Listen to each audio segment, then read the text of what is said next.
No Jumper, coolest podcast in the world. And today we're here with the one and only TK Kirkland. How you doing, man? It's good to see you, my man. I like a man who comes in with a leather baseball hat. Oh, yeah. You know, I've been traveling from the cold parts of the world, you know, Chicago, New York. So it goes with my leather jacket, my Fonz leather jacket. That's in the You've been running around there doing what? Doing media stuff, performing? Shows. Okay. I had a nice show Valentine's weekend. Club Riddle sold out. Okay. 8 shows, so that was good. Pretty much, you know, you Vlad, The Breakfast Club, really, you guys changed my career in this game of entertainment. I don't feel like I deserve anywhere near as much credit as Vlad, because I feel like you guys have done what, probably damn near 10 interviews like at about this 4 point? or 5. 4 or 5, okay. Yeah, because normally I do them once a year. Okay. But then he's been reaching out to me to do more, and he's such a great person, you know, sometimes to hear the BS that the people try to give him for not doing Vlad and not having a understanding what they're saying. And people who reach out to me to say not to do Vlad, not understand I'm my own man. Right. You know, I'm 60 years old. How the hell I'm going to listen to someone tell me what not to do and what to do? It's impossible. But that's interesting. Okay, so you have heard people telling you that you shouldn't fuck with Vlad. Right. I don't know. I mean, like, to me, I've never really related to the critique of him, since to me it's like, I look at Vlad as somebody who is a expert interviewer. Yes. Like, really, really good at his job. Yes. Really takes it. You know, I get a lot of inspiration because I see how serious he takes his interviews, and makes me want to go as hard. Right. I understand some of the criticism, complaints, but the idea that he's, like, you know, really got bad intentions for the people that he interviews, I think is bullshit. What I've learned in my lifetime is over the last 20-something years, the education level has declined drastically, common sense, and it's just really bad. And when I hear remarks of that and people not respecting another man's opinion, right? Because we all have opinions, and you should always be respected for your opinion. It's like someone coming in your house and say, hey, I don't like the way the colors are, the color scheme in your home. Right. I want you to change it. You have to respect the person for what they perceive and what they do with their own home, same way with their own life. Right. So that's what I try to project out into the universe. If we were going to extend that metaphor, though, probably the thing that people tend to criticize him for the most is just, you know, something that, in a lot of ways, I don't know that I think that this criticism really makes a lot of sense, but, like, they basically will try to paint the picture that Vlad has, like, negative intentions for the black community, or somehow tries to emphasize. I'm trying to play the devil's advocate here, trying to present the argument that they would say, which is that he tends to maybe present a lot of black people's stories in a light that they find unfavorable. Right, and what people understand, there's some people who can't get along in life. If that person voices say, I don't get along with that person, then that situation between him and that person has nothing to do with your journey and how that person treats you. And that's just normal life. That's like saying you're friends with someone, but this other person's having problems, but you genuinely love this friend, and just, okay, I'm gonna stop messing with this friend because you guys are having problems, but it's also based on what happened between everybody if you had to cut everybody off. And he's always been good to me. Yeah, and I mean, you've been alive long enough to see that effect over and over, in the sense that, like, you know, you see people's careers have these ups and downs and flows, ebbs and flows, and it's like, you know, I often at times find that more like that instinct to cancel someone is something that I've seen since I was a kid. Yes. You know, you're a kid, and, like, literally when I was 13, I remember there was a girl who got fingered by a dude who was like a couple years older than her, and this was treated in my 7th grade class like such a scandal that you would have thought that this girl was going to fucking leave the school or something because she got fingered by a dude 2 years older than her. Right. When I look back on it now, I'm like, how did we even get the idea in our heads that that made any fucking sense? Right, that's true. This shit these days of just, like, sort of piling on somebody and trying to convince everybody not to fuck with somebody, it feels very high schoolish to me. Oh, absolutely. That's what I mean by the education level has truly declined. So I want people to know I see the remarks from now and then, but I just don't respond or pay attention, or I might block you because I feel that you're beneath my intelligence, and why should I even be following you? Because social media is like eating at hibachi restaurant. Right. You know, you ever been to a hibachi restaurant and they sit you next to people that you would know damn well you would never eat with ever in your fucking life? Yeah. That's what social media is. It puts you in touch with people who are not on your educational level. Which is so different because, like, I'm sure if you look back to your childhood or even, you know, your 20s or 30s, it's like you were interacting with the people around you. Yes. You saw the guy at the corner store. You saw the guy work at the gas station. What was someone in Indiana doing? No fucking clue, unless that guy somehow got on TV. Absolutely. It's like the news is going to pick like a handful of people per week or month to like show you. That's true. But for the most part, you have no fucking clue. Not to mention what the fuck is going on in Japan. Absolutely. Or, you know, nobody has power in Texas right now. Absolutely. I know about it as it's happening because of social media. Yes. 30 years ago, I would not know never. anything unless I was tuned into the totally news, agree. and then I still might not know. Right, and then that's the same as impact of death. When celebrities die years ago, it might take you a week, depending on the star of the person. It might take you a week, few weeks, to find out. Oh, I didn't know such and such died. Right. But now you can find out in less than as soon as the person died. Right. Before he even put the cape over that motherfucker, you know. Somebody will text you about somebody dying, and, like the day after they die, and Right. you're looking at your phone like, what the fuck? Like, I found out about that yesterday morning. Right, and you really have an attitude, and you really want to say to the person, "I know already." And you used to have people who would say to you, I don't watch the news. Now it's like, no shit, nobody watches the news. But Nobody. everybody knows all about the news. Yes. Because everybody, even if you just follow an account or two on Instagram or Twitter or whatever, you're going to see the fucking news. You're gonna see the news. Very hard to and avoid. Being my age, and since I grew up that way, I still I'm a fan of CNN.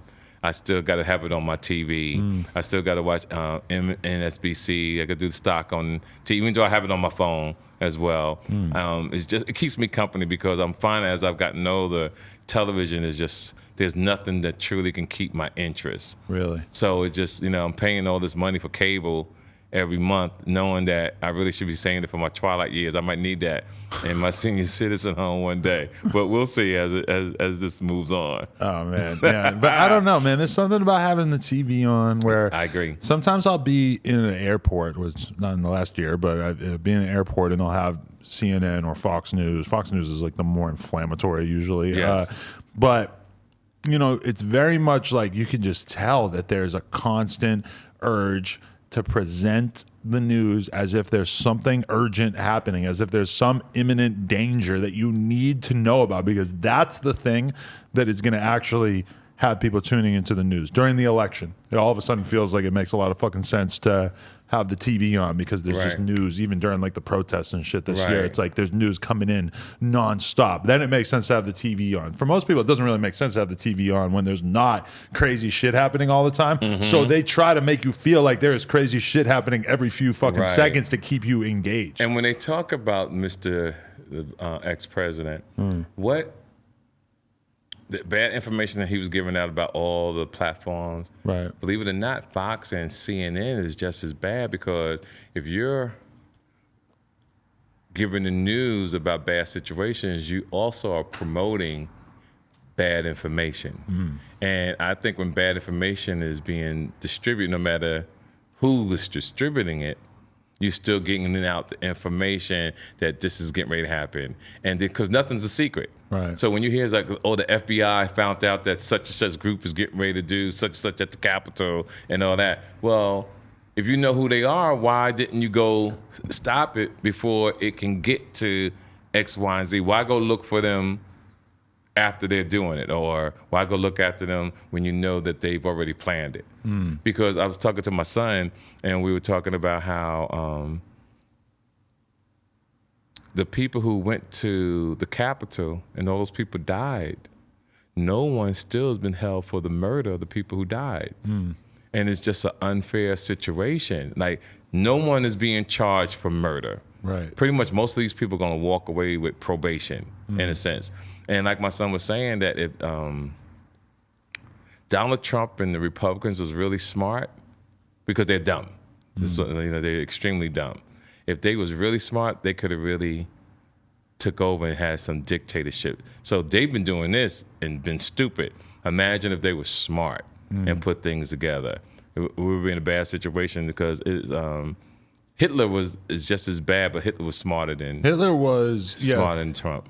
Hitler and Trump, like the difference is that, you know, and I didn't live through Hitler's reign, but I've, you know, read plenty about it and everything. But it seemed like he really was committed to this idea. Right. You know, he really believed in what he wanted to accomplish. With Donald Trump, I don't feel like even his most diehard supporters at this point, it seems like they're kind of in on the joke that he never really cared about anything. And he don't care about none of them, and they still fuck with him. Right. If you get in trouble and he'll throw you under the bus. They hate the left so much that they're willing to really side with whoever will be their champion. Right. Even if he doesn't really. And you know, we kind of do it on the same way on the left, too. Because if you look at, like, a lot of, you know, what Joe Biden is proposing and stuff, it's like, you know, I wanted Joe Biden to win really bad, even though I knew that he was going to try to take our guns away and that he was probably full of shit about the income stimulus checks and stuff, which still don't seem like they're going on.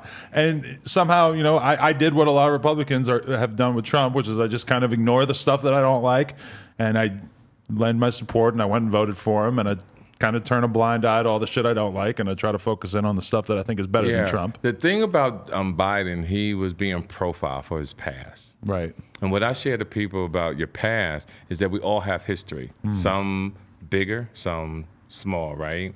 But if we are all held for our past, a lot of people won't get second chances in life because you'll say, wow, I was a different person at that time of my life. I'm not like that anymore. And what I explain to people is, and a lot of people didn't get this when I mentioned this a while ago, if Maya Angelou would have died at 20, she would have been considered a prostitute. She'd have died a prostitute, but she grew on to be this famous poet. Right. Malcolm X, if he'd have died when he was a youngster, would have been considered a drug addict, a pimp, etc. But as he grew in life, he became this phenomenal man in Black history.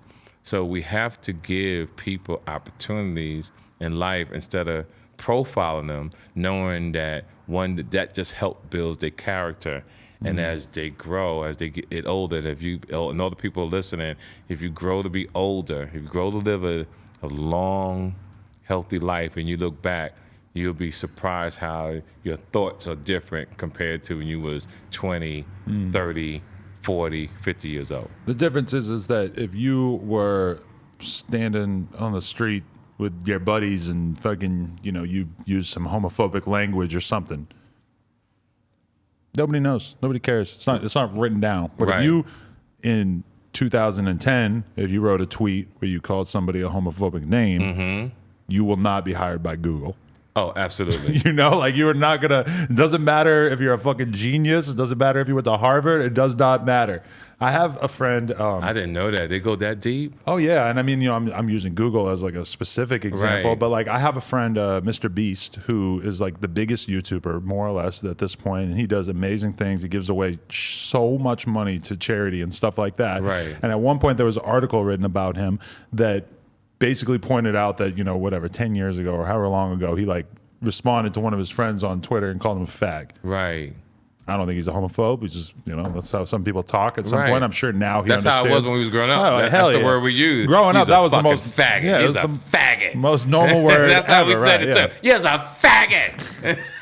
Can't say that now. Say it like that. Dude, yeah, but that's how we live in Jersey. He's a faggot. You can't do that now, bro. But he has an article, at least one article online about the fact that he said fag one time, and there are brands that won't sponsor his channel or are like very skeptical about working with him off that.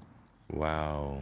So I mean, that puts into perspective, like, I don't know, a lot of times people try to minimize cancel culture and say that it's not real, it's just this thing, whatever. It's just this phrase that people use to, you know, oh, you want to cancel somebody for saying the N-word, right? Whatever. But like, yes, there are times where people are canceled and need to be canceled, but there's a lot of other times where it's clear that this has gone too far. Gone too far. I totally agree. Yeah. I totally agree. Do you feel it in comedy as well?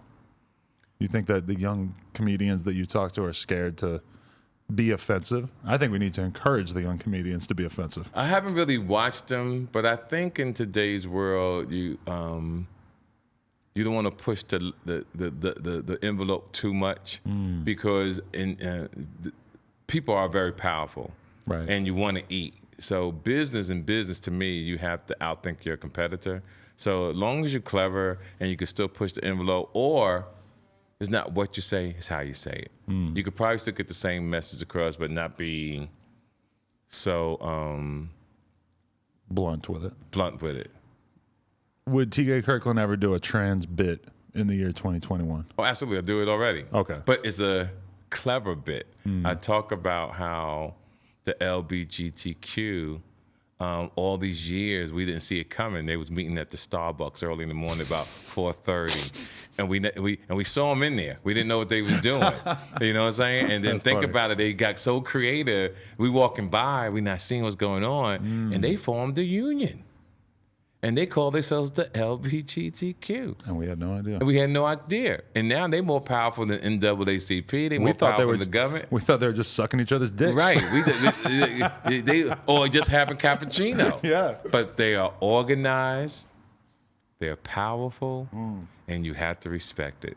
So my thing is with them, I'm not against them. I just try to bring how things were when I was growing up. And I tell people, I said, I'm not against gay people at all. It's just that when I was growing up, gay people knew their position.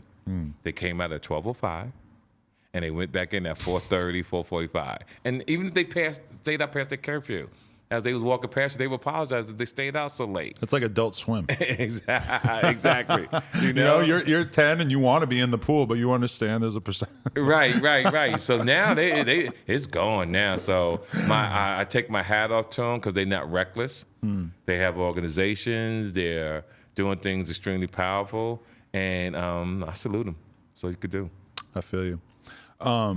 Have you felt like, have you had the experience though of like telling a joke in person, like live, and having people get offended in the audience, and then you have to figure out how to navigate that? No, I don't care when I'm on Your stage. audience is not the types. And I like, and I sometimes feel if I don't run you out of my show, at least 2 or 3 people, I didn't do my job. Because my show is truly about reality. It's truly about life.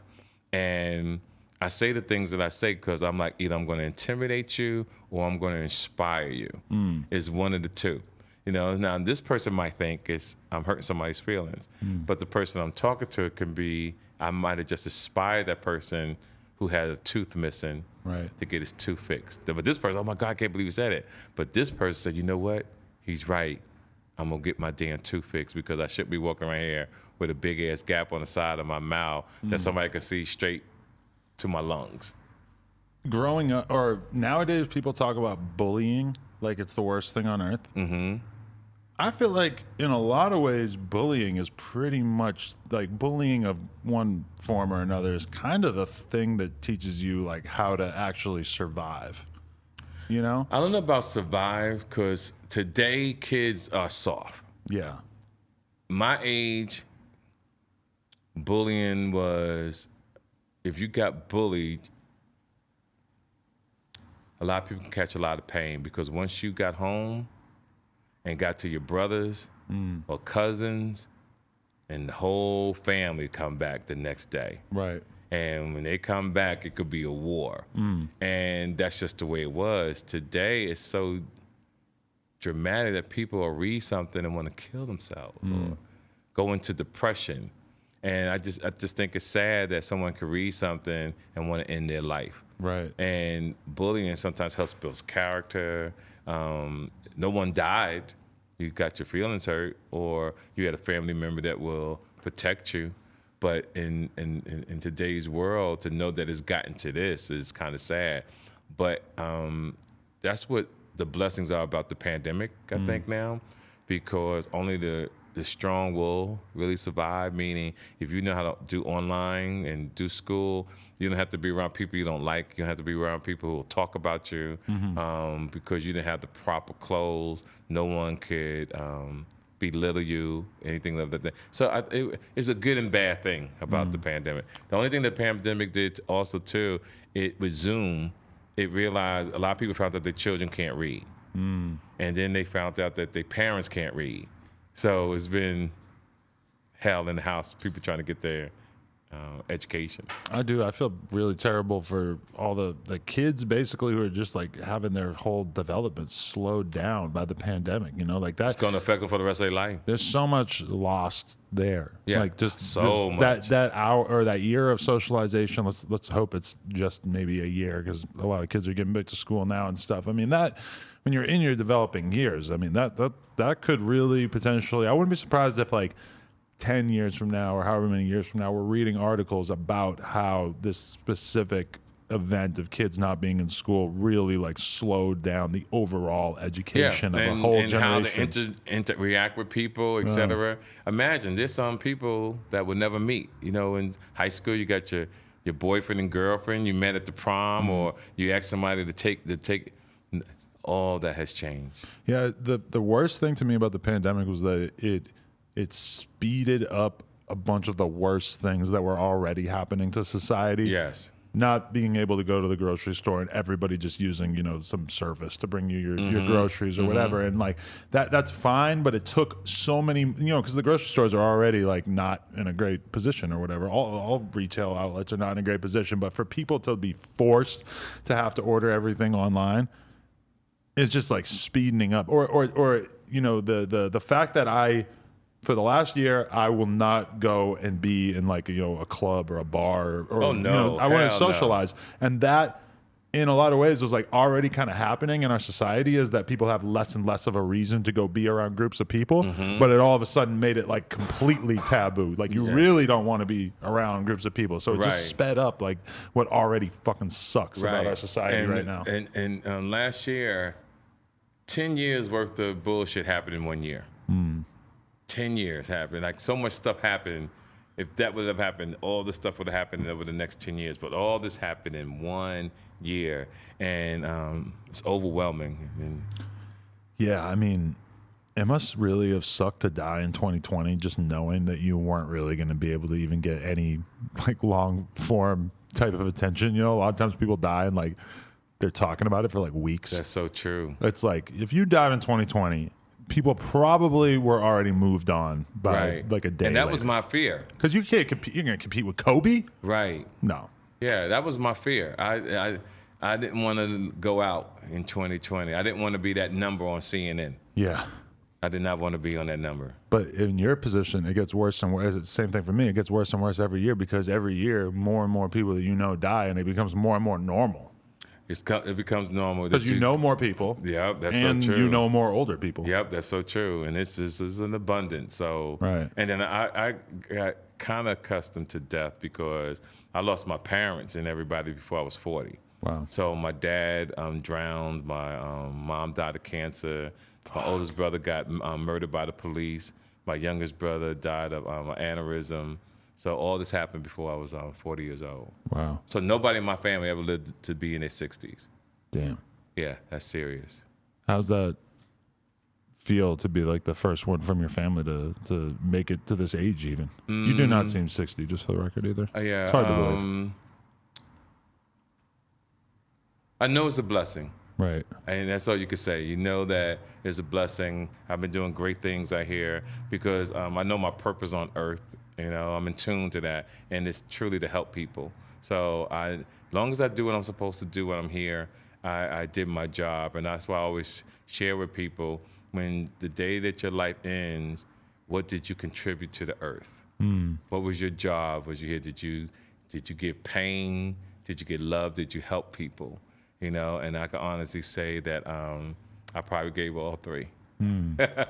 Yeah. Do you feel like there are there big things that you still want to accomplish with your life, or are you kind of already at the point where you're like thankful to have made it here and to even get to continue to do what you do and to be able to live and have a good life? Is that enough to satisfy that urge? I think I think the above, right? I'm happy because when I do shows like this and then people and Vlad and everything, and people can't believe I've done all this thing. They're like, "Oh wait, this is crazy. This man has accomplished that." But to me, I pretty much buried it because I only bring it up based on conversation. So when I do sometimes see the interview, I'm like, "Wow, I really accomplished that." But determination is based on what's in your DNA, right? how you was raised, who was around you, who inspired you. I've been around so many just great people in my DNA. I'm just a true winner. So every day I'm excited about being alive. Every day I'm excited about winning. Every day I create something to motivate me to continue. So even though I've been doing this for so many years, I still have so many other things I want to do, and I think that's what keeps me young and strong. Knowing that I have that to achieve, I just don't think of that. I just think it's my DNA, and I just keep coming up with things, and bam, I keep getting an idea because I don't feel my age, I don't look my age, and I don't have a older swag, as they say. And I tell people all the time, I say, I'm the flyest old man you'll ever meet. You stay in the gym? Stay in the gym. Right. Stay in the gym. How many days a week? Pumping Every iron? day. Every day. But I don't pump iron just for the next 2 months for a reason. Just an hour and 10 minutes of cardio. I burn 771 calories a day. Really? Yeah, that's my goal every day. But you're not lifting weights for the next couple of months? Why? Because I've been doing it my whole life. Oh, okay. So I'm just giving my body a rest. Right. So I'll probably just start doing more push-ups, more jumper jacks. I just stopped like about a couple weeks ago, like not to lift. Right. So I've just been really focusing on cardio. You know who Ronnie Coleman is? The bodybuilder? Yes, I do. From Texas, is Yes. a fucking cop at one point, Right. and he was the biggest motherfucker ever, and it's super sad. There's a documentary about him right now, but when I was really, really interested in bodybuilding when I was in my early 20s, and I'm paying attention to all these dudes lifting weights and stuff, and I'm watching these videos of him doing like 3,000-pound fucking leg presses Right. and shit, and he's got his legs wrapped all crazy and stuff, and now he's so fucked up, he can barely walk, dude. Is that right? Yeah, and it's super sad because he was like the biggest motherfucker in the world. Yeah. See, I believe after 20, you shouldn't bench more than 150 pounds. After 20, you know what I'm saying? I don't bench to be strong and try to Right. be something that I'm not.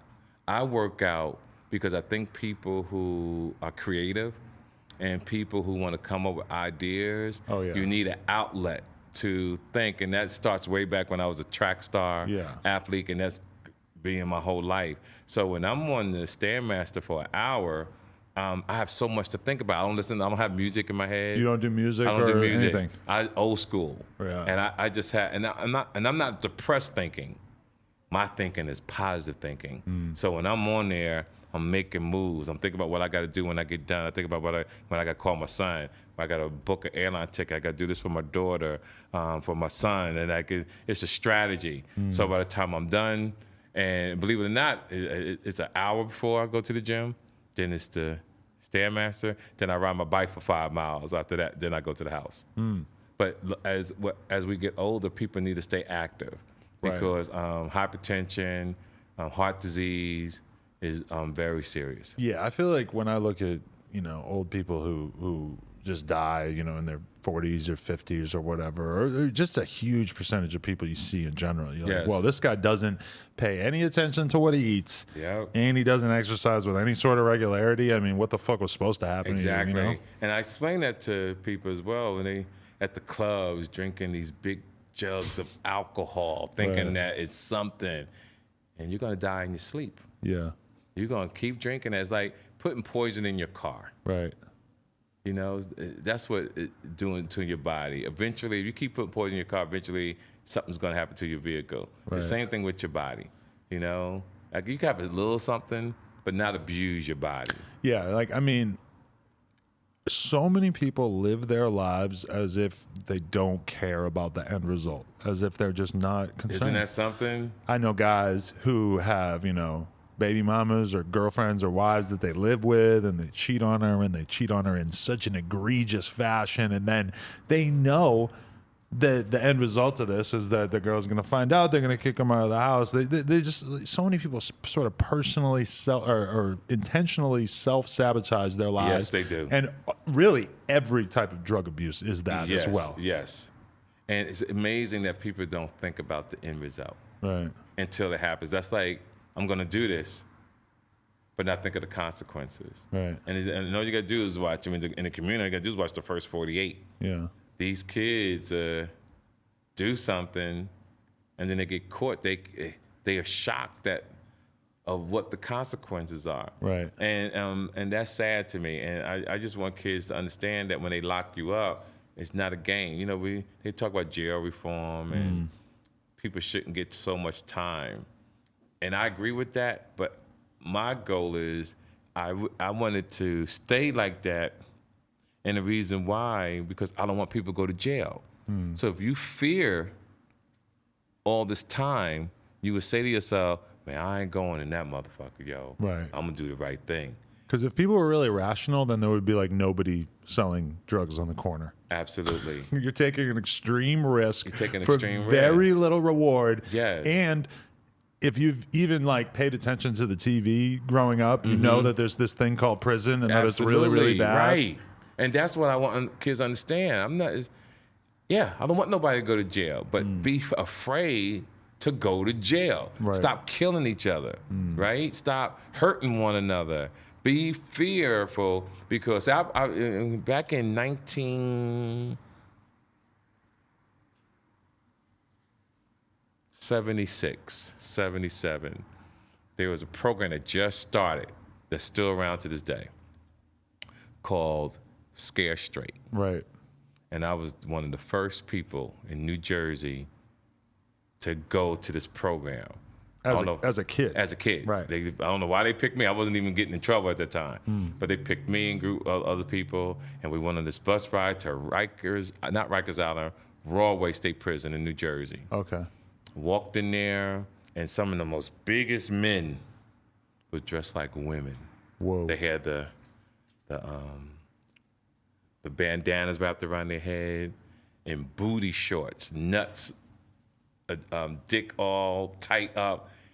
People, if you saw on the street in regular clothes, you know they probably can kill you.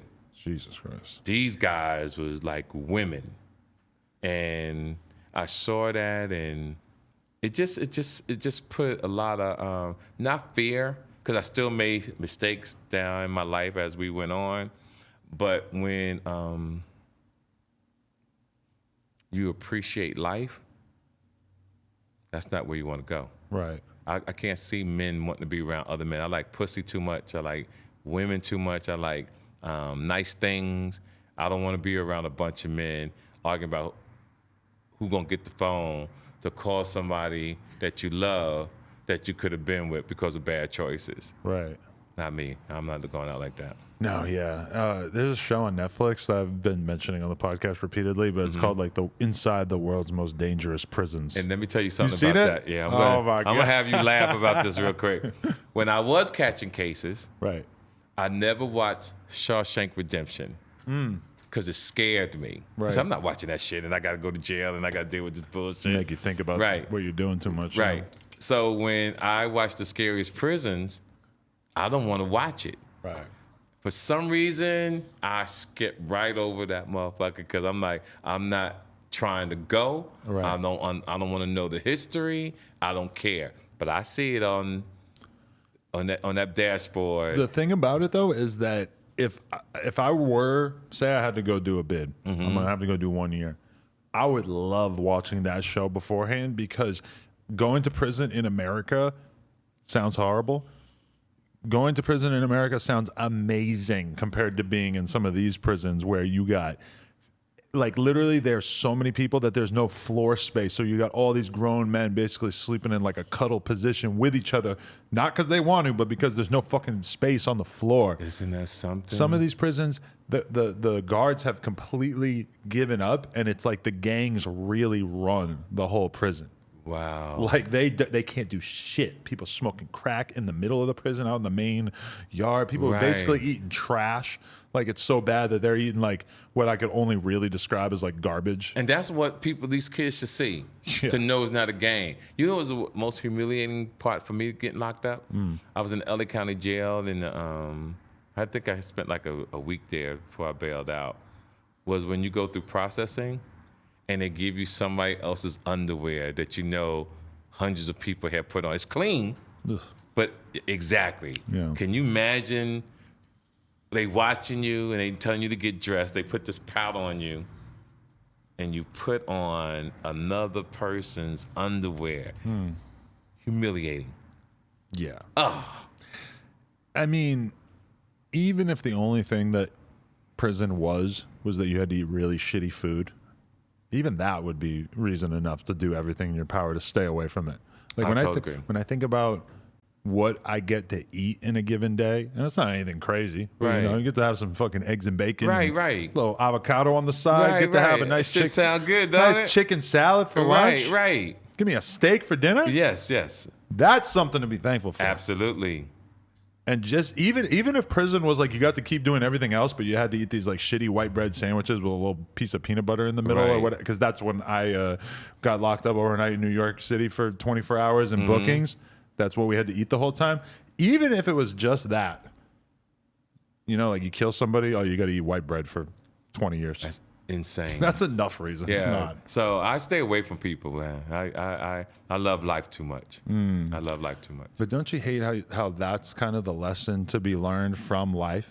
It's to stay the fuck in your own lane, stay away from other people. Being around, putting yourself out in public too much is a danger. It's a danger. I was just interviewing true. This kid Milk 7 Foe, who's like a YouTuber slash gangbanger out here in LA, and he's just telling a story about being out, you know, posted up outside the liquor store drinking with his friends, and how they get into an argument with some Mexican guy, and all of a sudden their enemies pull up and shoot the whole block up, kill his friend, and My reaction is like, what the fuck are you doing hanging out outside the liquor store? I totally agree. But I mean, like most of my life, that wouldn't have been my reaction to that story. Like, you would think that it would be nice to live in a world where you could kick it at a bar or outside a liquor store, and that it wouldn't be, you know, that you wouldn't have to be dealing with the reality of like something very, very terrible. Right, because like in my age likely. group, you know, we could sit on the steps in front of your house, drinking high C or Kool-Aid.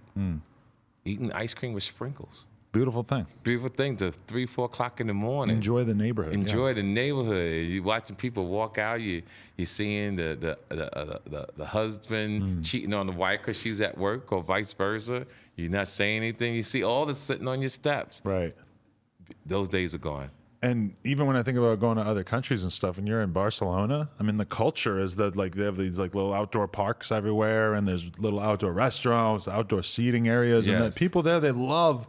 That's the whole culture. Is you will sit in these little parks, and you'll get to drink your beer, you smoke your spliff, you fucking just people hang out in the public squares, right? And that's such a huge part of it. And I mean, really, that thing that you're talking about of like people just hanging out on the street. You know, it's like I know people in New York who that's pretty much like what it's like on their block. But like what has happened to our society has really sort of like secluded us, where it's like it's so much more normal to go into your house and watch Netflix by yourself and to not have any. I don't know any. I know one neighbor. I don't know anybody else in my whole fucking neighborhood. Yeah, that's true. Same and I'm not mine. trying to meet them either. Right, and that's just how life is. This is what it's come to.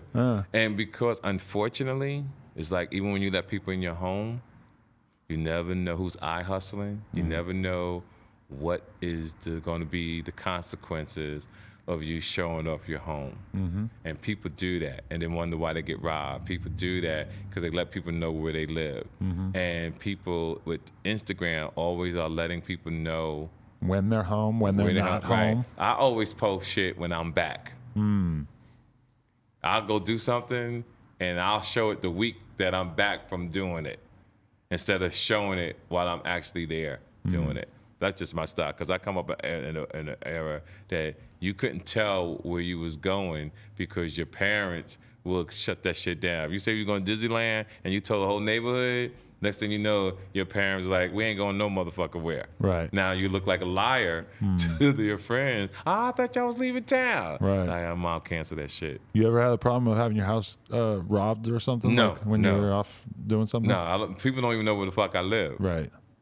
You know, my son sometimes got to say, Dad, can you give me your address? Even though I know he knows how to get there, but it's hilarious. I had a friend who was from Barcelona, was a BMX rider, and he came to LA because, you know, everybody in Europe or whatever, they think of LA as like, this is the place that you want to go if you want to be around all the crazy skateboarding and bike riding stuff that's going on. And he is just used to like this sort of Spanish culture where everybody's very, very welcoming. And he comes here for a week, and then we end up hanging out, and he's telling me like, I don't understand, like Americans, like, you know, I meet people at the skate park and I tell them like, let's go out drinking at the bar, and nobody wants to. He's like, you know, where I'm from, I meet someone and, you know, they will come over to my house for dinner. And that's normal. And I'm just like, yeah. Imagine the average, like us even eating dinner with our family is so out of the ordinary. And it's like, hearing him talk about it really put it in perspective for me of how fucking weird our culture has gotten, where that idea of welcoming somebody into your home, like me and you both view it as like you're asking for trouble. Do not let a fucking stranger in your house. That's right. You sure are. Yeah. You sure are. I'll get a hotel room. We all can meet there, but you ain't coming in the house. Right. Okay, so let's throw this one out there. T.I. Getting crucified by the media lately. Yes. For me, it feels like if you're going to be a multimillionaire who likes to do drugs and have sex with large groups of women, with your girl or without, it's a ticking time bomb. Totally agree. And T.I. is a good friend of mine. He always comes to my events. And when I see him in these situations, again, you have to be afraid of something. And when people are not afraid, you continue to make the same mistakes. You have to live in paranoia to a certain extent. People are like, oh, fuck that. I'm a man. I'm not going to be paranoid. I'm not going to be afraid of anything. But then you are putting yourself in a bad situation to be set up, because you never know the intentions of the other person. Right. You never know what you're capable of doing. In my younger days, I used to have orgies. I used to have sex with 5 different women and all that kind of stuff. But I won't bring that into my life. I won't even bring that into my bedroom as I got older, because my bedroom is sacred. My bedroom is just for me and my woman to just have a good time. I don't need, as we get older, your energy and your universe is so important that you are very careful who you allow in your space. And when you allow different people into your space and you don't know their intentions, you don't know where their heart is, especially today's world, you're setting yourself up eventually for something to happen to you. So you have to be very strict. You have to be keep your guard up at all times. Right. You have to. Let's say him and his girl hooked up with 100 girls. I mean, you only need one. Only need one. To say some shit like it didn't happen, to get too fucked up and feel uncomfortable, say whatever. I mean, it's just... I don't even like that feeling. It's such a bad feeling to put yourself into. You know, when I saw that about him, I felt bad for him, because I love him as a person. He always comes to my shows in Atlanta. Tiny's been a friend of mine for years when she was with Escape back in the day. And I just don't want people to go through it, but you got to keep yourself out of bad situations. You have to. Right. You have to at all costs. Yeah. And it's just, I mean, that right there sort of just like, maybe it was a reminder of like how much the world has changed and how much trusting people too much has just kind of become a real liability. Right. And if I did that, I will fuck around with older women. I like older women who got like hysterectomies, women who all they want to do is really know how many points you have on Amazon Prime. You know, a couple of my dates. You know, a lot of men don't date deaf women. Really? You know, you like that though? I'll fuck with a deaf bitch because she can't talk back. You can scream at her while you're fucking her from behind. Right, exactly. Really give her a piece of your mind. And people are laughing like, and they don't think deaf women need love and affection, the dick. But I'll fuck a deaf bitch. How do these women lose their hearing? And do you hang out at the center for the deaf and blind or some shit? No, I just walk up on them. They fine. You know what I'm saying? How did they do a sign? Right. You know. So I'll find somebody, you know, because I got a little bit of money, so I'll pay somebody to follow me to translate what that person is saying. Right. No, that makes sense to me for sure. But you know what's fucked up now? All right, can you put yourself in this situation? My dad had a friend growing up who got divorced around, I don't know, like, you know, he gets divorced when he's like 40, and he's in business, so he's got the option to go to Asia, and he could make more money by going to China and working out of there or whatever. He moves there. All of a sudden, he's got, 10 Chinese girlfriends, and he's the fucking man in China. Right. Because he's white. He's got money. Boom. He's in this world. He's like in high demand in comparison. It always kind of like stands out to me that like, you could be the tallest guy in China tomorrow if you moved out there. Right. That's so true. You're right.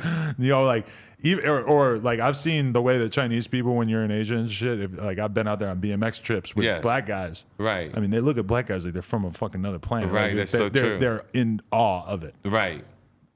You always you ever think about that option that you could always just kind of like drift off to another culture and just really stand out there? I actually thought about that. Like it could be a rock star, so to speak. For real. Like a huge rock star. And the thought crossed my mind, but I never rolled the dice or pulled the trigger to go make it happen. But I have thought about what you said. Right. Like I thought about that. It sounded a lot more attractive to me as a kid, whereas like now the idea of being somewhere where you have like almost no chance of like relating to someone else, I think that that's why I like really wouldn't want to move out of America. Like you want to live the place where you have the most in common with the most people, right? Right. That's true. And the not putting yourself in a bad situation because you know how things are here. You know where to go. Give me an example. When I went to the Netherlands, I arrived at 12 o'clock at night. And I walked outside. This is a couple of years ago. I walked outside, and I was going to go to the red light district. But the way they was telling me which way to go, it just seemed so dark that direction, and I had never been there before. I said, don't be no motherfucker fool. I went back to bed until the sun came up, and then the next day I went out to enjoy myself just in case I walked somewhere where I wasn't supposed to be. And that's where you got to use common sense. Sometimes you can go to another country and just feel free like nothing's going to happen to you and walk your ass into a bad situation. Yeah. And you take it for granted that you know the lay of the land where you're really comfortable. Yes. If I were to move to France tomorrow, I'm going to get caught up in some bullshit because I'm not going to understand that the guy who looks like that, who's standing on the corner there, that's the dude that you don't want to fuck with. But here, I mean, like if I was in a bad neighborhood here, I'm going to be able to tell right away. If I'm going to be able to tell the guy standing on the corner, no, do not go near him. Yeah, exactly. That guy is a problem. Like, you know, we have those, that's built into us because we've been around here long enough, but you don't have any of that. If you go to Russia, to us, the fucking most murderous gangster and the guy who's just, selling weed on the corner look the same, probably. Right, yeah, it's true. Yeah, it's crazy. It is. But that's why people got to explore the world and try as much as you can and then get your ass out of there. For sure.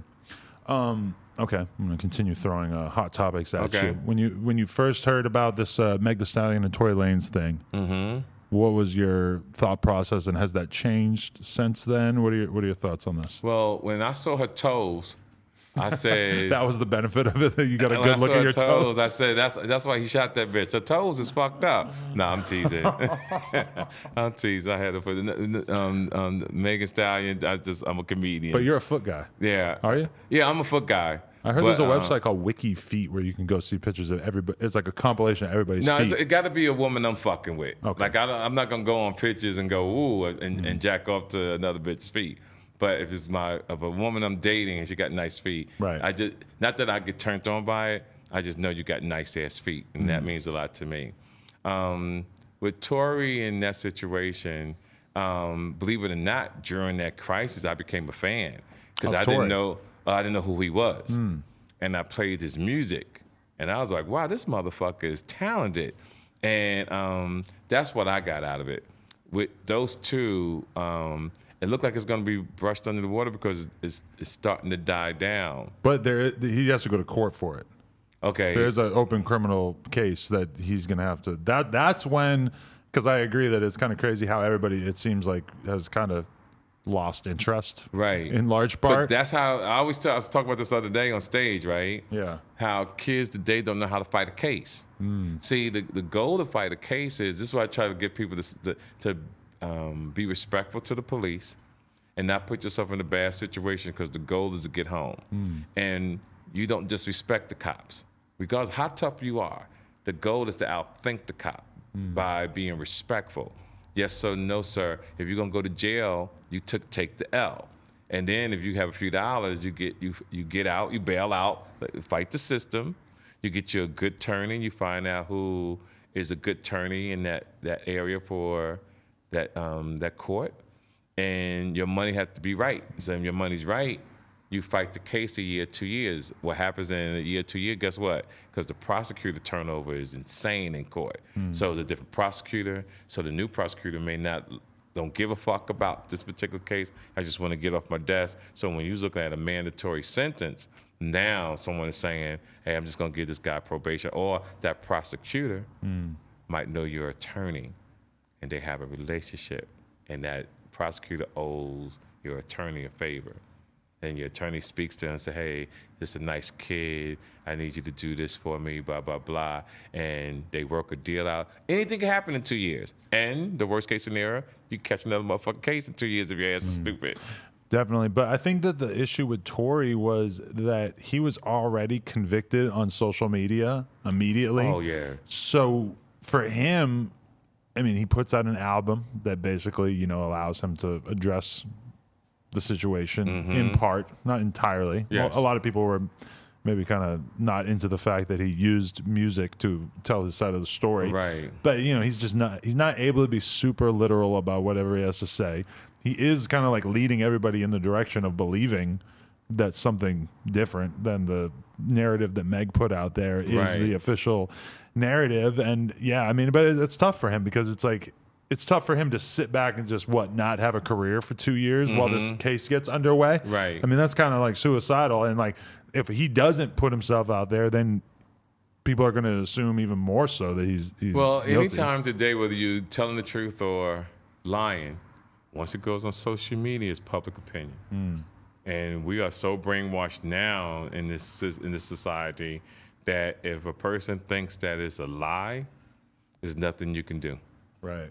It is what it is. So if you don't want your business on social media, try not to be in a position that it has to go on social media, because once it's done, and once it gets out there, the world's gonna have an opinion. Right. And damn well you're not gonna get the whole world to agree that you were right. When you see Meg go on Instagram Live and say, "This dude shot me," is there part of you that finds that kind of shocking? I know she's a girl. There's a lot of people who look at that and it's just like, oh, that's snitching. There's a lot of people who are like, it's not she's snitching. a woman. She's a woman, and I'm old school, so she's a woman, and there's so many levels to a female telling the story, right? One, that's why you got to look at the whole picture. If I shot you, your ass gonna get shot. Like there's gonna be a fucking hole in your foot that a bullet actually went through. When I saw the gunshot with them, it was not a bullet wound, it was just like got scraped by glass. So that confused me. Right. All right. When you get shot, literally shot, you're not gonna be able to walk. Right. If someone shoots you in your fucking foot, you're not walking. Period. The thing is that if you shoot a gun in the direction of someone and then the bullet shatters off the ground and you get a little chunk of the bullet in your foot, are you then able to say that you got shot? Right. That's so true. It's kind of like, what is the definition of shot? Shot to me is that damn motherfucking bullet got to be went through your foot, and your foot almost had to get amputated, and they found the gun shell from the bullet. That wasn't on the case, but that's their story. I wish Tory Lanez the best. I wish her the best. I hope that their careers, they get what they want in this journey, because what's going to happen in 5 years or less, nobody's going to give a fuck. Interesting. I feel like people still are on Chris Brown's ass, though. That's going to haunt him for a long time because it was Rihanna. And that was just a beating. Yeah. Which in comparison to a gun. Yeah. Anything domestic violence, when you're that level of superstar, when you're that level of a female, will follow you for the rest of your life. People won't forget that. It was too much of a high-profile case. Right. No, yeah. It was high-profile. Good chance of that. Yeah. One thing I thought that was interesting was that Vlad basically had the same He had a very similar conversation with both you and Boosie about Lori Harvey. Okay. Boosie yesterday was one of the top trending topics on Twitter of just people destroying him for basically saying that he wouldn't wife up Lori Harvey because she had sex with too many guys. Right. You got to be a certain kind of guy. Yeah. To date a woman who's dated a lot of men. Right. Because what happens in before social media, there's probably a lot of women who dated a lot of men, but you didn't know their business. Yes. See, when you don't know something, it plays a different part compared to you wife somebody, and then one day you say, well, how many dicks you sucked? Right. And she said, oh, 95. Right. Bitch, I thought, what? Yeah. But now you know exactly what's going on. So I said to Vlad that I think what Lori is doing is what I always say in my show, that in your 20s, you should explore life. The only thing that Lori's doing wrong is like everybody's in the entertainment field, right? So that's like really dating everybody in the NBA. Right. That's really like dating everybody in the NFL. If you date too many people of the same category, Yes. then you are going like, and I saw it when I was strictly like doing the BMX bike stuff. Yes. Ramp tramps. Yes. Just there would be girls who would it would be kind of baffling. Like, Right. damn, like you really fucking banged out like 10 of the homies. Like, Right. that's weird. Like, Yeah. are you into them or are you into their skill, their Exactly. interest? But here's the most interesting part. The men who choose to date that woman. Right. What is your mindset when you know she dated, and you know all these people? Right. So you know this. So now do you not care, or you on the phone talking, yeah, I fucked her too, yo. I did this to her. What you do to her? Well, I did this to her. So you understand? Some men can't deal with that.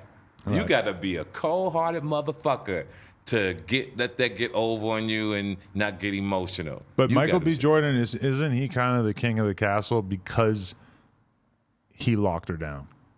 Now, you got engaged? They are engaged, yeah. Or I believe they're engaged, yeah. Okay, so if he got engaged, that means all those experiences she had with those other men, they taught her certain things that she used on him.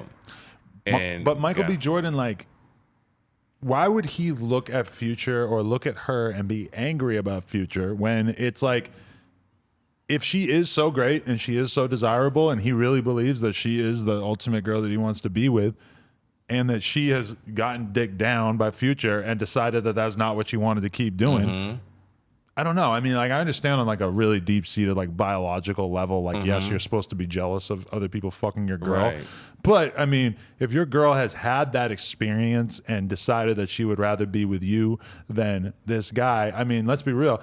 A huge percentage of men who have wives right now, I don't want to say a huge percentage, but a good chunk of them, those girls would be those wives would be so impressed by Future's fame and talent and jewelry and money that they would go and get smashed out by Future and probably ruin their entire relationship with you and their relationship with their children just to get dick down for, I don't know, I'm not going to give them a time period. Let's say 5 minutes. Right. By Future. Here's the thing. It's a guess. 5 minutes. Here's the thing, right? Girl would be lucky to get 5 minutes from me. Not her. She could get 5 minutes. Me personally, I gotta walk in the room knowing that the woman's next to me is pure. I gotta walk in the room knowing that a lot of men haven't fucked a woman that I care about. That's me. That's how I want to live with peace of mind, because there are men who are sloppy. There are men who are messy. There are men that, because you started fucking her, that they might start calling this girl back. Hey, what you doing? Listen, I know you was, listen, let's get together. Could happen. I'm not saying it's happening with them, but it could happen. I need my mind to be motherfucking clear. I feel that. I feel like my brain has been sort of permanently damaged by being in the porn world, adjacent to the porn world, because this is a world where everyone has fucked each other. Right. And it's just understood. And it's like, Yeah, you just understand. But white people, y'all different. Yes. And let me say to you what I mean by that too. There are Y'all- black people in when the y'all- porn world as well, When y'all but- say date, y'all can go out on a date and really that's a date.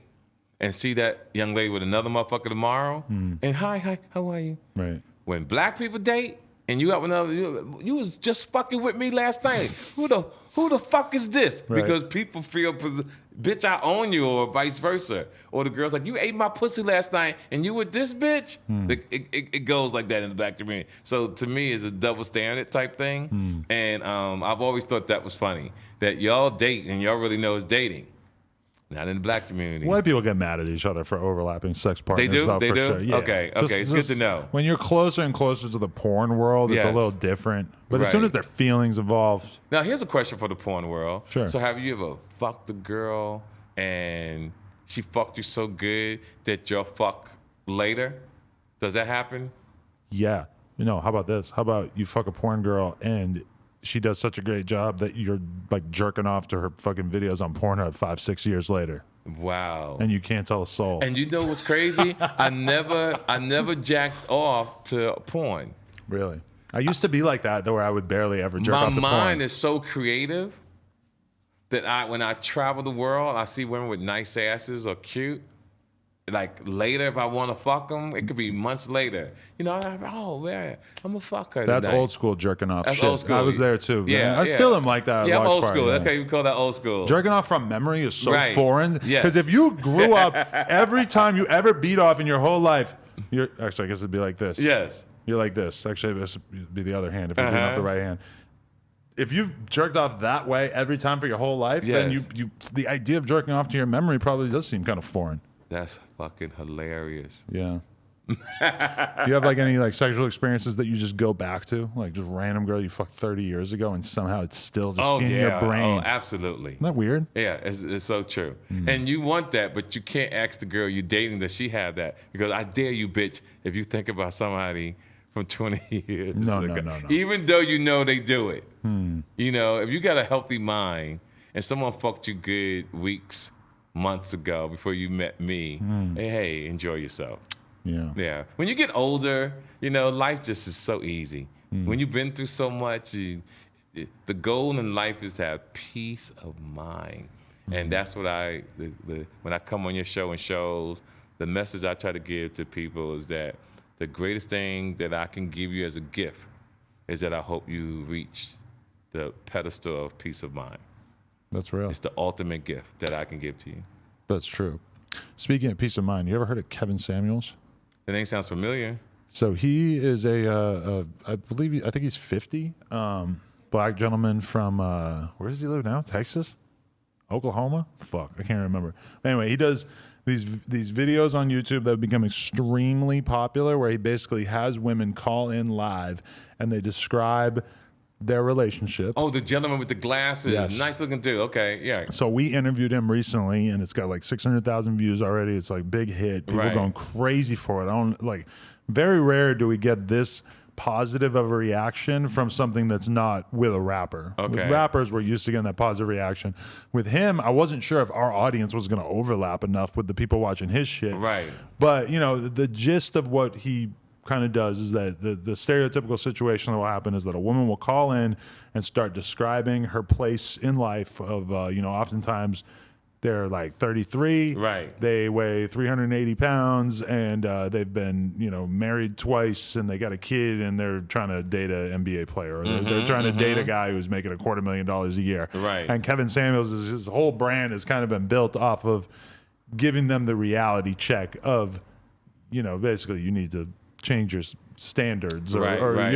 and I think that the thing that he's kind of like really trying to get at and hammer away at is that a lot of people are driving themselves crazy and not preparing for this, our culture is making people feel completely lost at 35 when they want to settle down because they haven't taken advantage of their prime years in any way, and Right. they kind of have unrealistic expectations about the relationship that they could get into at this point in their life. And he does take some shit from like the feminist community and stuff, but I feel like his community fucking loves him Yeah, he for loves that. having this conversation. And I know who you're talking about now. Right. He's very honest, but there's a flip side to it. You have to tell the female that there's still hope Right. for her relationship. He's not an optimistic figure for a lot of these women. Yeah, you gotta have hope. What women see, it's two things to this women that he talks about. One, and I can share this to the world. If you do have children too young, then you have put yourself in a hole until I call it till you're reborn.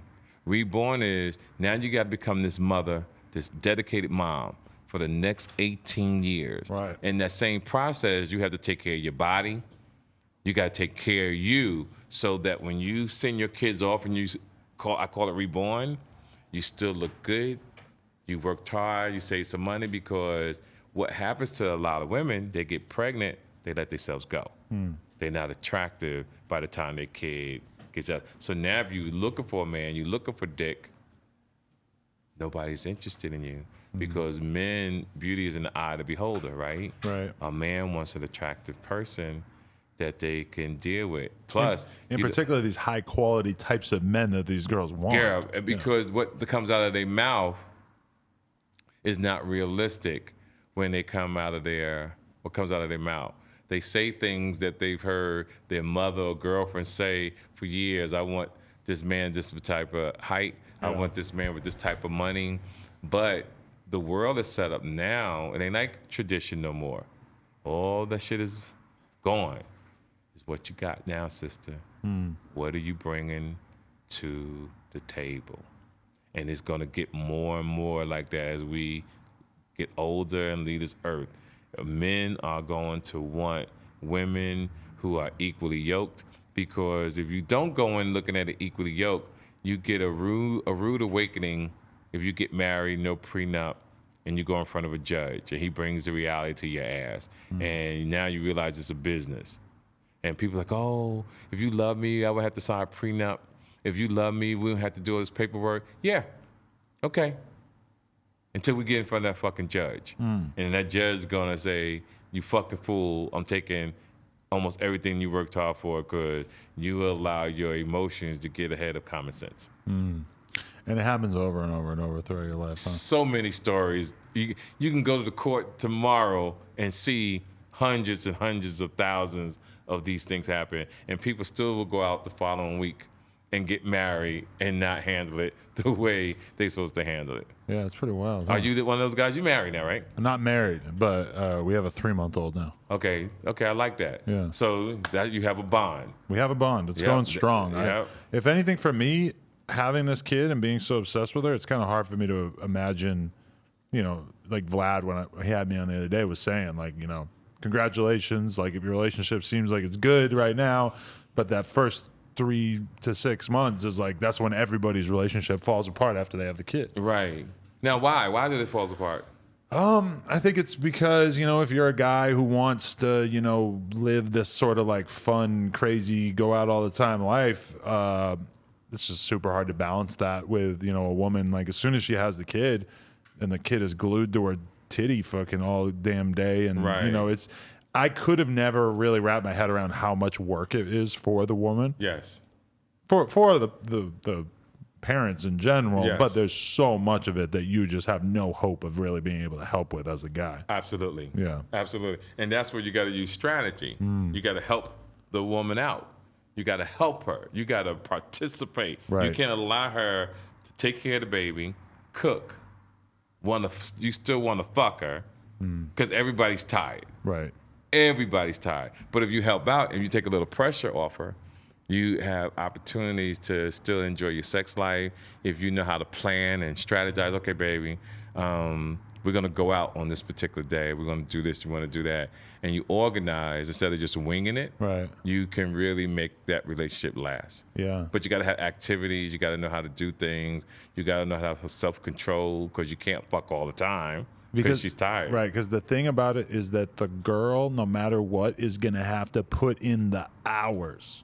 Because it is a 24-hour-a-day And thing. I was with my children. I'm the one that got up at 3 in the morning. I looked forward to it, but I was an older man. So I look forward to walking my child around in the middle of the night. It was an honor. Really? Yeah, it was an honor. That's good. Yeah, I love that.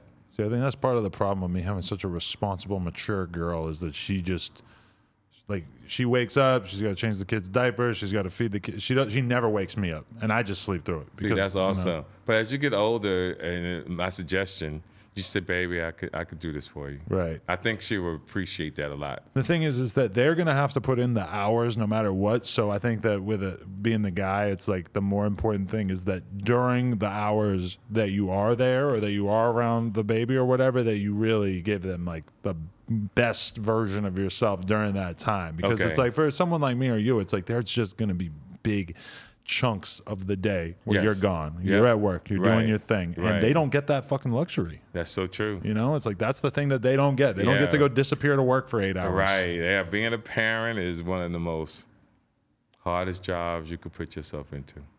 Definitely. I hear you. Okay. So I wanted to ask you, have you heard of or seen this Cecil Hotel documentary on Netflix? No, I haven't. So the gist of the story is about this hotel in downtown LA that is like pretty terrible. You know, it's like I saw the poster, right, but I didn't go into it. My store was downtown right near this hotel for years and years and years, and I I would always see it and I would always kind of wonder, like, what is the purpose of these giant fucking hotels downtown that seem kind of shitty? And the documentary does go into like why they exist and how in the 20s there was this big boom and those hotels were actually full. But nowadays they mostly exist because there are, like, I forget what percentage they said, but there's like a huge percentage of people who live in those hotels are like pedophiles, convicted sex offenders who can't just move into a neighborhood because they'll have to fucking fill out the paperwork, and I don't even know what exactly they have to do. Okay. A lot of those people end up living in these hotels and stuff, and the documentary is basically about this Asian girl from Vancouver or from somewhere in Canada who decides that she wants to go check out LA.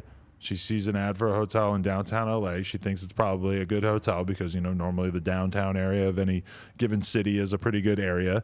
Not downtown LA as much. That's true. She pulls up and, basically they taunt you and tease you with a whole bunch of different fucking versions of what might happen to you, including they have this crazy looking like metal dude with like makeup on and stuff. And for a while, because a whole part of it is that these internet sleuths start trying to put together who might have killed her.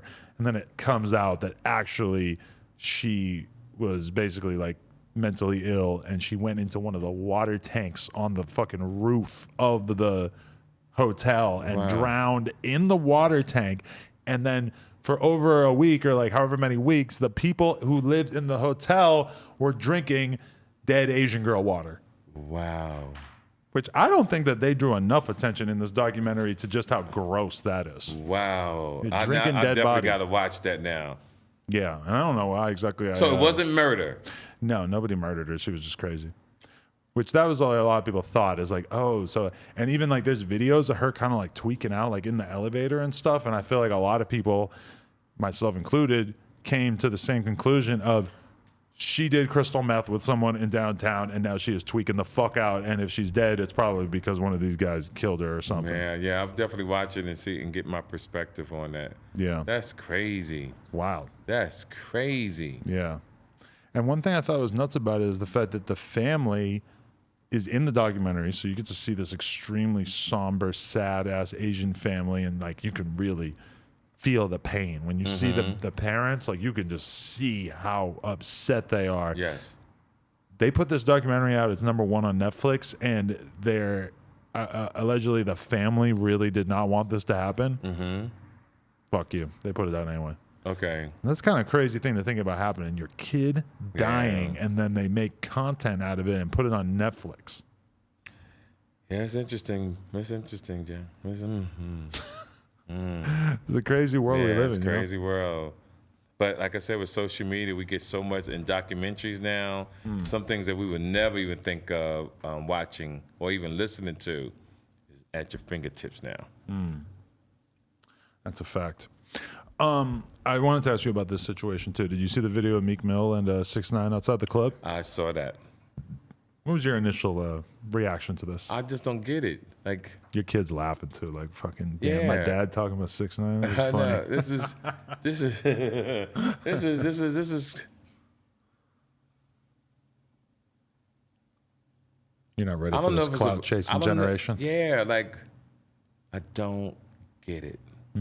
Like I read a little of it, I don't get it. It's embarrassing, but it's the way they live. It's they get jealous of each other. They kill one another over things that's not important. You can't have a career. One person is jealous of this one. This person is a snitch. This person is that, and it doesn't mean anything. My main thing that I took away from it, and especially in seeing the reaction afterwards, was, everybody, I think, should be able to look at Meek Mill's career and say, like, what do you want from Meek Mill? If you think that Meek Mill is a talented guy that you want to see make something out of himself, you want to see him do well for himself. You don't want to see him engaging with people that are just clearly trying to bait you into making a bad decision. Absolutely. Into making a fool of yourself. Right. That's not what I want for Meek Mill, and it I totally seems agree. Bizarre for me to normalize that. I would hope that if TK Kirkland was leaving the club and he had a similar situation of some young clout chaser screaming in his face, trying to bait you into punching him or shooting him or having your homie shoot him or whatever, I would hope that you would be able to walk away from it. Yeah, I would walk away from it. And sometimes that's the hardest thing, because I've been jumped before. Really? No one wants to fight me one-on-one. Right. Like, one-on-one, we're going to have some problems. So either they snuck up behind me, hit me here with a pipe, or jumped me, but never one-on-one. I'm going to assume it's been a while? Yeah, it's been a while. Since you got jumped? Yeah, it's been a long time. But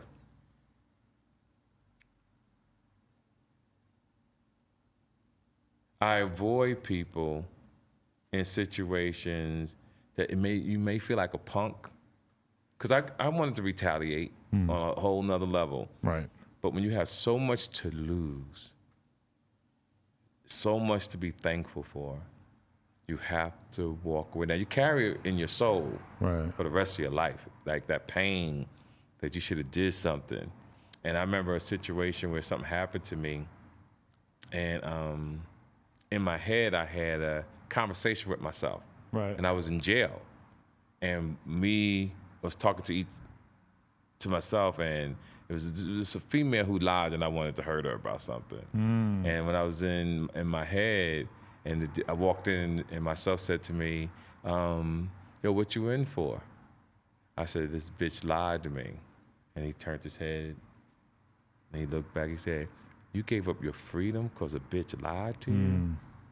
And when I did it that way, it made sense, because, see, we let our egos get in the way of thinking that we have to prove something. And it's just your ego. Your ego is just bruised, but it will heal. But getting locked up, going away, the people don't forgive you. To kill somebody because of your ego, you want to pull a trigger and shoot someone. And that person dies, and you have that on your conscience for the rest of your life. And if you are a decent person and you grow and you go, wow, I killed somebody, I should have never did that.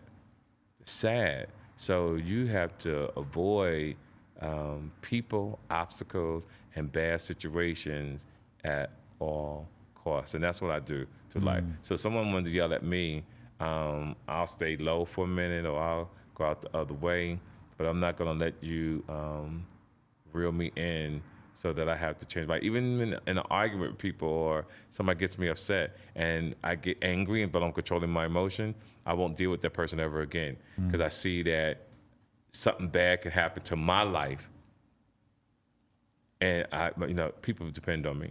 And that's why when you hear about people who are in relationships where they're just sort of going back and forth with the girl over and over, and they keep taking each other back, and they're beating the fuck out of each other, and they're exposing each other on social media, and they're just mentally torturing each other. It's like, it always shocks me, because I'm just the kind of person where, like, if I'm in a relationship and I feel disrespected by the girl, there's a pretty high chance that I'm going to say, okay.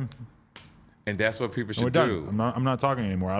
If I don't trust you or your emotions, then I'm going to walk away from the situation. And but people don't do it. Right. You see, everything we talked about throughout this time we've been on here was about the thought process and how people continue doing bad things to themselves, sabotaging themselves. Even in a relationship, it has to take something so fucking drastic. Either you got your ass beat or you died for the other person to understand, and not understand I got to leave now before it happens. No one thinks about this could really happen. And I always tell people, there's billions of fucking people on this earth. Yeah.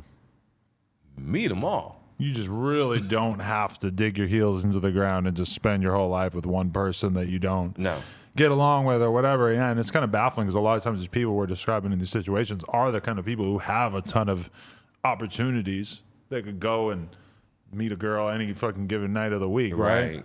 And end up doing the most crazy shit and put themselves in bad situations. But a lot of people, they start to view the other person as like a reflection of their own self-esteem and their own self-worth. Right. And so if that person is disrespecting you or, you know, not treating you right, then like they really feel like they have to, you know, they have to go to war for this one person to save face. Yeah, people think like that. Like Casino with Robert De Niro and that young lady.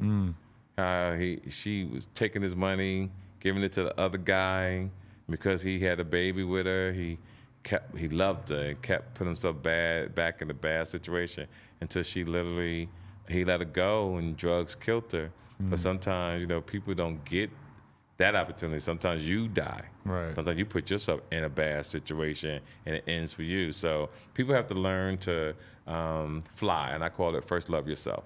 Right. And if you love yourself first, the chances of you really putting you in a bad situation, hopefully we can minimize the bad effects. Do you think that loving yourself so much and being so comfortable with yourself has kept you away from really like having that like big long-term relationship? I see the world different than most people. Yeah. See, I'm here for a reason, and in my life, you have to in life to be successful. Certain things to reach certain things, and what are you prepared to sacrifice?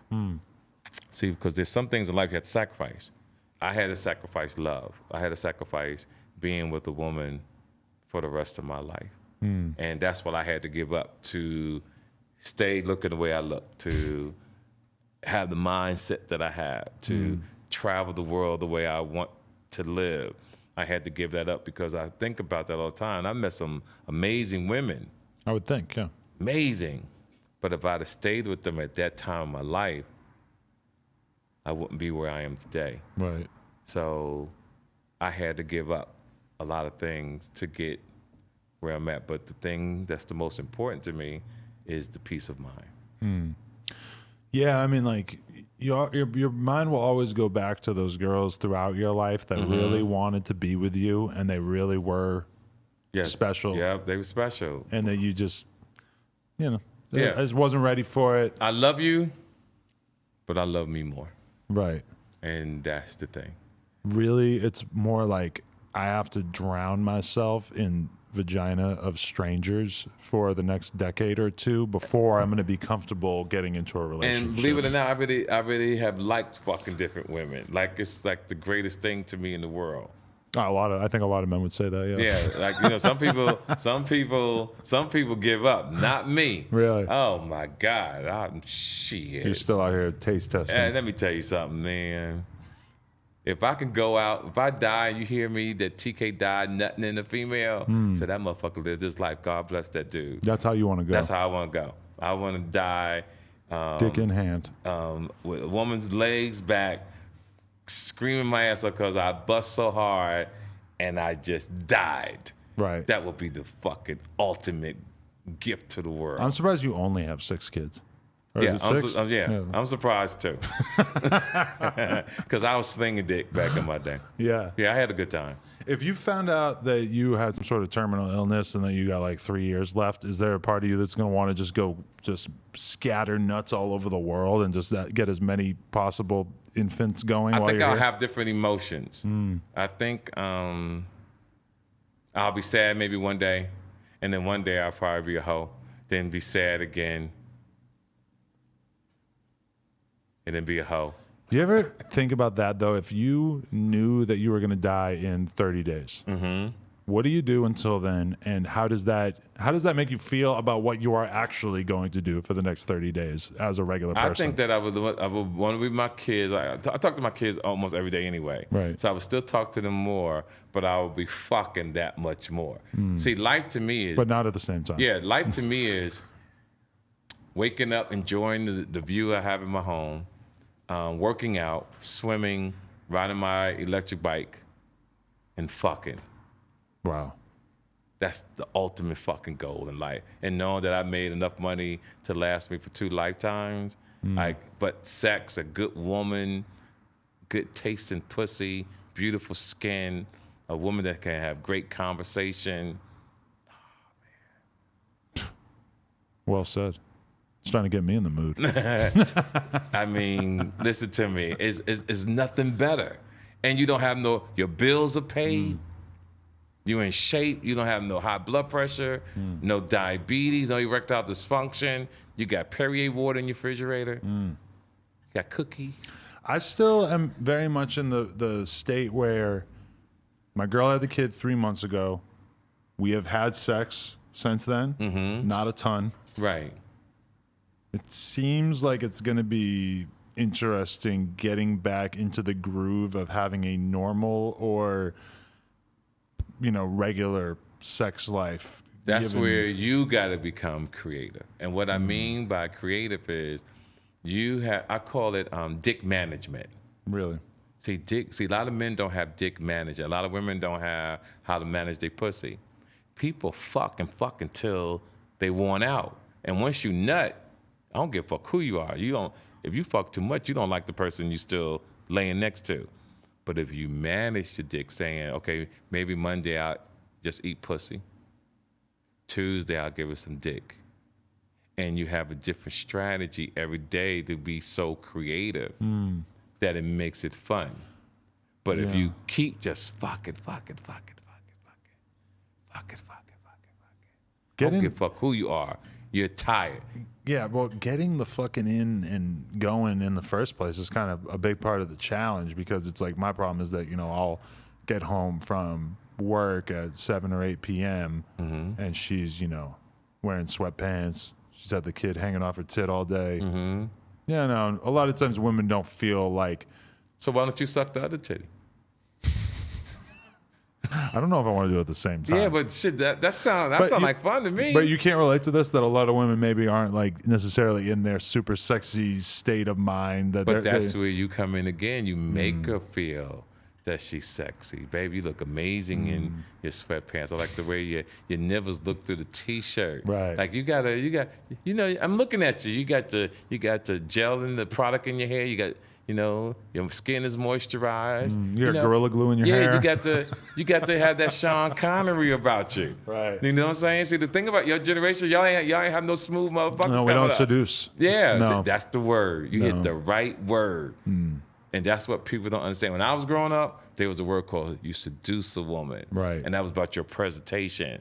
It was about how you smelled, how you looked, how you made her feel. Even though she felt like she wasn't gonna fuck you, your game was so cold that the next thing you knew, panties was off, baby in the closet door shut. Like we haven't had to do that yet. Like, oh my God, you are fucking amazing. So you got to get in your mind. Come home with some champagne. Tossing the baby in a pile of clothes in the closet. Toss the baby. Put a fucking pacifier. You stay right the fuck here and don't say a goddamn thing. It'll be all right. Right, you'll be all right. Yeah. Or fuck while the baby in bed. You ain't never did that? No. Oh, so you scared? We've done it with the baby in the cradle or whatever, like a few feet away from the bed. You're scared. She's sleeping. You're scared. It's not. It's kind Listen to me. I'm telling you from a man. Listen to me. You're scared. You can't be scared. So the presence of the infant doesn't make it a little weird for you? No. Okay. Fuck her. Well, you've done this a lot more than me. Yeah. Fuck her with the baby. Right. Matter of fact, when you fucking. I'm not gonna touch. Hold the baby. No. No, listen to me. While you fucking, look at me. Look at Watch me. Watch. Look at my arm. You want me to see this? Yeah. See my arm. You see the arm? You fucking.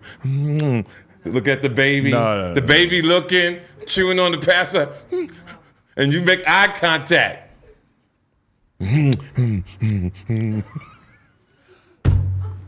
mean, BFB the Pac-Man is a rapper, and he had a bar that said, "I done fucked a lot of bitches with a baby in the bed," which I thought was funny. You know, like maybe that happens from time to time. But even he didn't suggest that you might touch Listen, the you got to baby. do that. And I feel like you might be breaking some kind of law. And there. that's why you have to be so clever and stay in shape. Because sometimes the baby might want to fall off. And you turn your head and you grab the baby by the ankle because they're so light.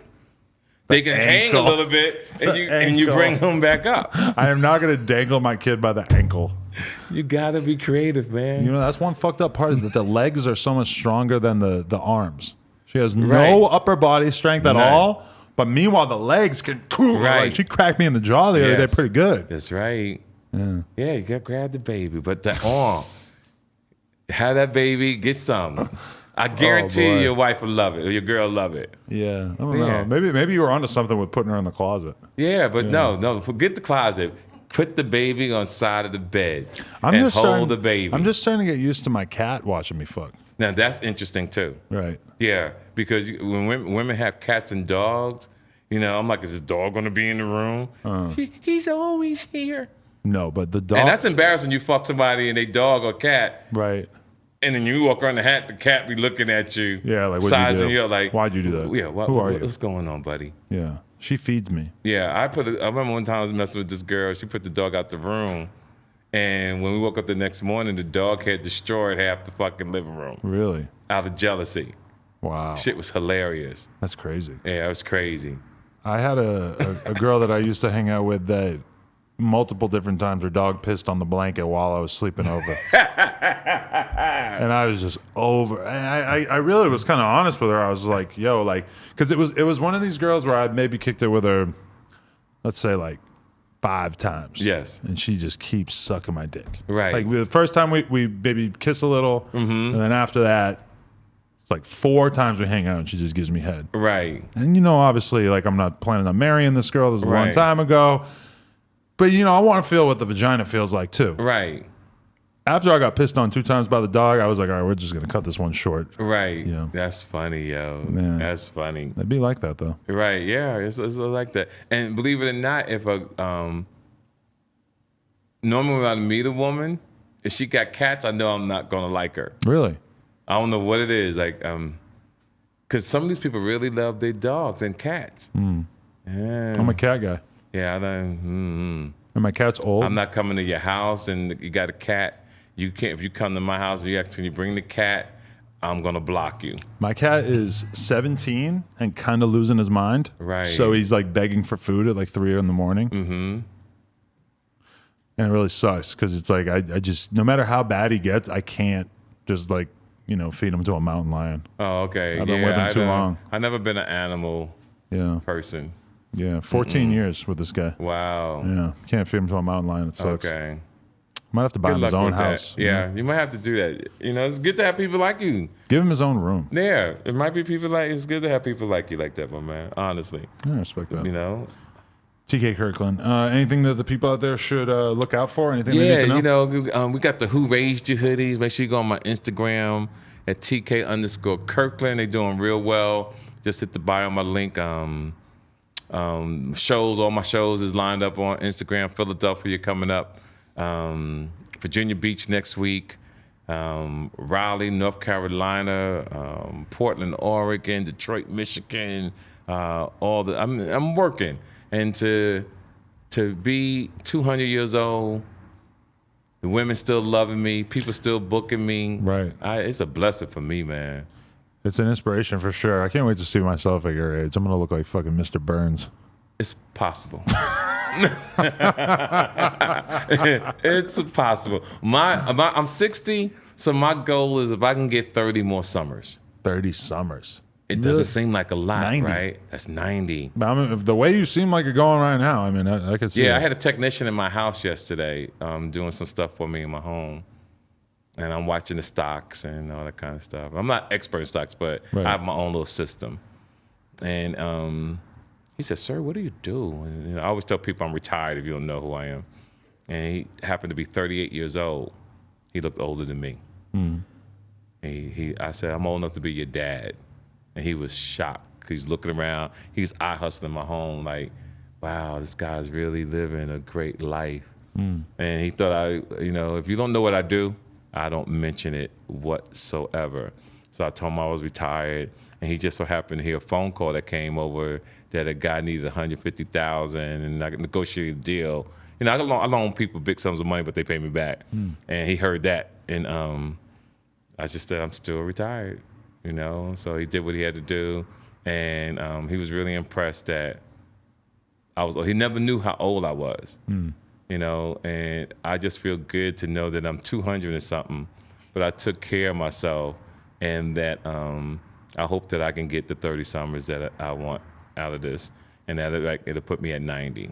I'm a believer. I get 30 summers, baby. If I leave, don't cry for me. Are you going to get the early Social Security payments? Oh, Because yeah. you can get it like 63 or 65, So imagine this right now, right? Imagine I'm going to be working. I'm still going to look young. I'm still driving nice cars. And getting Social Security. Right, and going to have a bad bitch breathing on me. Breathing. So now imagine career, check, Medicare check, right? I still got all my insurance. Oh, everybody should want to live the life I lived, to live that long, to get all them checks, still look amazing, still dick get hard, Right. no medication. I fuck like I'm 18. Life is good. Life is good. I was just as bad at fucking at 18 as I am now. Yeah, I'm a bad motherfucker in that bed. I could have been in your possession, but Pause. Yeah, I could have been in your possession, but You ever heard of Brian Pumper? yeah, the swole dude, yeah, he has no skills. Interview's over. TK skills. Kirkland. TK Yo, Kirkland. it's always a pleasure, my Appreciate you, man. Always a pleasure. Hey, we fist bumping now. Yes, sir. Hopefully we'll have no mask at all next time we do an interview, and we'll be vaccinated. Well, I don't know Listen if to you're me, getting vaccinated. I'm getting vaccinated. Well, I'm going to wait for the one shot. All right. Nice. Yeah, you ain't gonna get me twice. Okay. But I'm gonna get it. But I'm getting the one shot. You heard that. Hey, if Lil Baby and Meg Thee Stallion ain't going to do vaccination commercials, the closest we can hope for is TK. Yeah, I get the one shot. And I want to be a true example of one of the coldest gangs in the world. See, they talk about gangs, but they don't really talk about the gang. And I am an AARP member. And if you could live to get an AARP card, That's a real flex. it's a real flex, buddy. You should get it laminated and rock it around your neck. AARP, and when you call for your reservations, for your rent a car and everything, and the price is high, he said, oh, I'm an AARP member. This man put you on game from the beginning to the end of this podcast. That's right, that's right. Easy. TK Kirkland made your pain be champagne. TK Kirkland, No Jumper, coolest podcast in the world. Check us out on YouTube, SoundCloud, iTunes. Like, comment, and subscribe, and hit up nojumper.com if you want to support. Appreciate y'all. Peace.